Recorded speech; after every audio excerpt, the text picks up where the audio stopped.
Sizcə bu xəmirin belə gözəl, tel-tel qabarmasının səbəbi nədir? Cavabı evdə hazırlanan xəmir mayası. Hazırlanması üçün bizə sadəcə 1 stakan qatıq, 1 çay qaşığı duz, 1 çay qaşığı şəkər və 2 xörək qaşığı un gərəkir.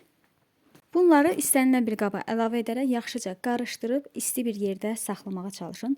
İsti yer lazımdır ki, maya tez aktivləşsin. İkinci gün mayanı açırıq, hələ tam aktivləşmə başlamayıb.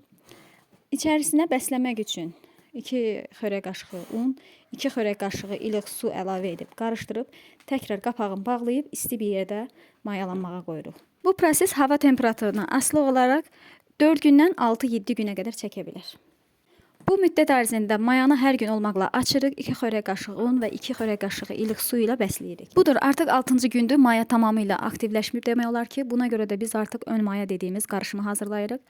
İri bir qaba 4 stakan un, 1 çay qaşığı duz, 1 çay qaşığı şəkər tozu əlavə etməklə mayanı da həmin qarışıma əlavə edirik və üzərinə ilıq su əlavə edərək təkrar yoğururuq və gözləməyə qoyuruq.